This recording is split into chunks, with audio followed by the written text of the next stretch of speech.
Tjena, välkommen till Into the Forest. Jag tänkte jag skulle visa min huggarvagn idag till min fyrhjuling.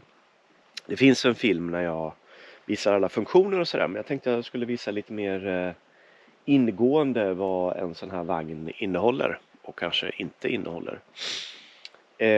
Anledningen till att jag köpte den här vagnen istället för en vanlig huggarvagn och en traktor var att vi har en laggård som den helt enkelt inte går in i. En gammal laggård som är för låg. Och sen har vi ganska små marker med mycket sån här, som ni ser runt det nu då, barrblandskog, tall och gran. Den här skogen vi är inne i nu ska snart göras en andra gallring på. Och så länge man inte håller på med övergrova träd så funkar en sån här vagn jättebra. Även om det går lite långsamt. Men det är fantastiskt att kunna ta sig in på ställen som man vanligtvis inte kan ta sig in. Och kanske som man inte vågar åka in med en traktor heller. Men jag tar det från början här då. Vi börjar med motorn. Det är en Honda-motor. Som alla Honda-motorer så är de väldigt driftsäkra. Här sitter hydraultanken med hydrauloljan. Och härifrån styr man den då. Här är lite mätare så hur mycket olja man har. Här fyller man på. Här är en mätare som visar trycket när den är igång. 2 spakar. Den ena är för att sätta på driften. Och den andra är om man vill köra fram eller bak. Man kan även köra fram och bak elektriskt med den här. Viktigt bara att man inte glömmer den när man stänger av fyrhjulingen. För då börjar motorn, eller då börjar vagnen gå framåt av sig själv. Hög och låg, 4 km och 2 km ungefär. Man kan välja om man vill ha den på drivning eller om man vill flytta buggen. Så då flyttar man funktionen på spaken. Så att man kan liksom flytta hjulen fram och tillbaks beroende på hur långa trän man kör då. Sen har jag själv satt på en liten timräknare. Så den här då har gått... vad står det? Vad står det? 103 timmar va? 0,2.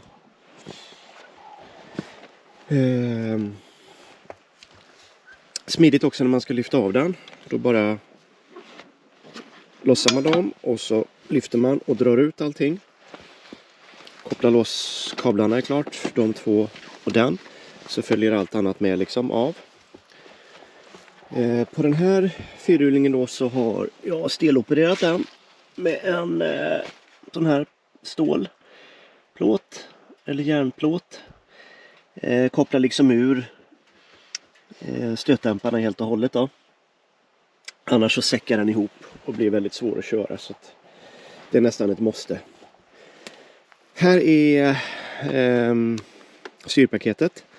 Och jag valde till då, jag som aldrig har kört sånt här innan, valde till elelektriskt. Så istället för att ha 5 spakar så har jag 2. Så det är som vanligt då, upp och ner och fram och tillbaks.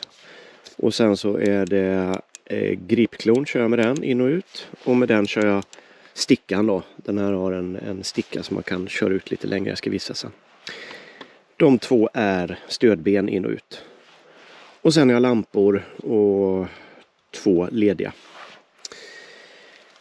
Och det sitter ju då på ett sånt här fäste. Så den här lyfter man liksom bara rakt ut. Det sitter inte ens med några skruvar. Det väger jättemycket så att tips är att man är 2 när man lyfter av den här.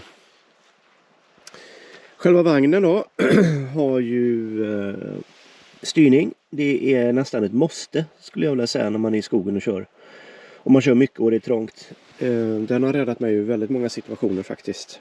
Där jag annars inte hade... Ja, jag hade nog fått ringa in en traktor om jag inte hade haft den där. Lampor och extra tillbehör. Här har jag även satt en typ av ekagårdslåda kan man säga. En vanlig låda som bara hänger egentligen på hydraulkolven här. Med fästen. Väldigt smidigt. Jag har lite remmar. Jag har en sån här klo. Jag tycker faktiskt att den här var bättre. Detta är Backos. Den är bättre än Avestavagnens egna. Det följer med igen. Men jag tyckte att den var lite stor och klumpig. Och så får man även med ett kastblock. Som är väldigt bra om man kör fast. Vad har jag i den här undrar ni? Vi kan ju ta en snabb titt. Här är en sån här smått och gott låda. Med extra kedjor, slip till min stillmotorsåg. Och verktyg helt enkelt då. Jag har även med gjort en extra liten slang om slangen skulle gå av. Och sen har jag även såna här som man kan skruva på. Bara för att kunna ta sig ut från skogen. För det är ju alltid ett hälsike med hydral när det är väldigt bra när det funkar och väldigt dåligt när det inte funkar. Framförallt om man står med fullt lass någonstans och inte kommer därifrån. Och lite kilar och det här är fästen till flaket. Jag har ett stort flak som man kan sätta på. Och som också är hydraulstyrt så man kan hissa upp det. Och jättebra om man ska grusa en väg eller sådär. Följer också med en skopa. 60 liter tror jag. Och det är med snabbkoppling på så man bara kopplar loss de här. Puff, puff, och så en liten sprint och så lyfter man ur den. Ja, annars är det slangar. Det här är ju de som är mest i vägen. Alltså de som lättast går sönder. Så är det väl på alla vagnar. Men det är ju extra känsligt på en så här liten vagn. För att slangarna blir så nära liksom där det händer. Så kör man ris och sådär så är det lätt att de går av. Vilket de har gjort några gånger. Men de är inte jättedyra. Man bara ringer till Avesta-vagnen och beställer så har man det på postlådan 2 dagar senare. Jag bytte faktiskt en av de här långa också. Jag försökte laga den några gånger men det gick inte så att jag fick dra om hela upp och igenom och bak då. Och det tog väl kanske, jag tror det skulle ta en hel dag men det tog en halvtimme ungefär. Så det var ganska smidigt. Sen är det vinsch, hydraulvinsch. Otroligt bra, framförallt att den är så snabb. Jag hade en mindre vagn innan med elvinsch med ett batteri på då. Men det tar en evighet att gå ut med vajern. Ofta behöver man frikoppla vajern, gå ut, sätta i, gå tillbaks, koppla och så köra den. Så att det här är otroligt smidigt och stark är den. Här är drivningen. Jag tror att de har uppdaterat det här hjulet lite grann nu faktiskt på de senare modellerna. Att det inte ska fastna så mycket snö. Just om det är mycket snö och blask och sådär så kan det sätta sig snö här emellan. Det här är också då för den här flyttbara buggen. Att jag kan flytta hela ekipaget fram och tillbaks. Så att jag får vikten precis i mitten. Det följer med 4 balkar. Man kan köpa till 2 extra. Man kan också köpa risbalkar eller bara göra en förlängning till de här om man ska köra ris. Däcken tar ju trä, har faktiskt hållit. Inga punkteringar. Jag hade 5 punkteringar på min lilla vagn tror jag. Och den här har kört bra mycket tyngre grejer så att det verkar vara lite annan kvalitet i de här. Jag har haft vagnen i 4 år nu. Nu var detta då en Ultimate Edition och det innebar att man fick med allt. Och så servade de den efter 2 år. Tog de in den till Avesta, hämtade den från där jag bor i Småland. Körde den upp till Avesta, gjorde en komplett, liksom bytte alla oljor och smörjde upp den och kollade så allt funkar. Och det tyckte jag var skönt. Och framförallt så bjöd de på alla reservdelar om jag körde sönder något. Och det har jag gjort. Slangar som sagt några stycken. Jag har även böjt. Alltså det är väldigt lätt att man glömmer stödbenen. Det vill inte bara jag säga. Så att jag har böjt en sån kolv. Och lite annat. Men ja, jag är jättenöjd måste jag säga. Och just det här i valet och kvalet om jag skulle köpa en Kina-vagn då. Som är tilltalande ekonomiskt mot en sån här som är svindyr. Så måste jag ändå säga att nu när jag ändå gjorde det köpet och tog det beslutet. Så ångrar jag mig inte för att det är härligt med kvalitet när det bara funkar. Och framförallt den servicen man får ifrån Avesta-vagnen i det här fallet. Och jag gissar att det är samma sak med Kranman som är den stora konkurrenten. Också svenskbyggd. Har också säkert jättefin service. Men det är jätteskönt mot att man köper en vagn i Kina då. Man kanske inte får reservdelar och sådär. Här som sagt får man reservdelar på 2-3 dagar så är det hemma igen. En liten dunkhållare har jag också ska jag nämna. köpt ifrån Kvennes. Han har ju många fina finesser. Även den där lådan tror jag köpt från honom.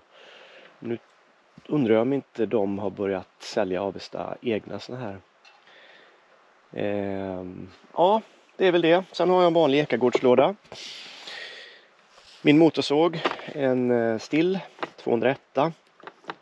Den använder jag nästan jämt. Jag har även en Husqvarna 550 XPG Mac 2. Men den använder inte jag så mycket. Bara om jag ska fälla grova träd liksom. Annars tycker jag den här. Jag är 52 år gammal. Halvt otränad. Och jag kan gå en hel dag med den här. Om jag jämför med Husqvarna då, som jag klarar liksom 2 timmar innan jag är helt slut. Ja, det är väl det. Och sen så är det en Polaris Sportsman 850.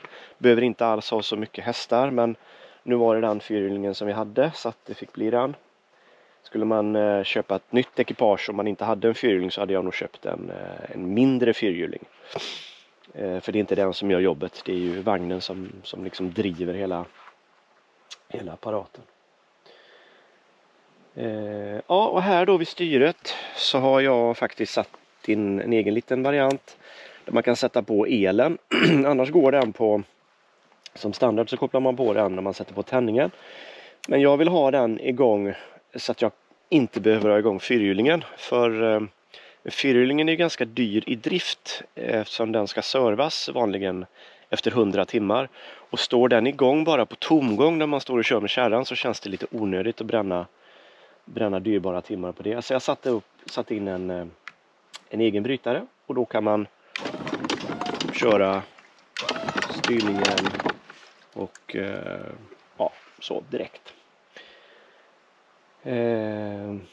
Ja, det är väl det. Det här är till de vanliga vinschen där fram, så det hör inte till Avesta-vagnen. Har ni några frågor får ni gärna ställa dem. Annars ses vi i nästa video. Hej!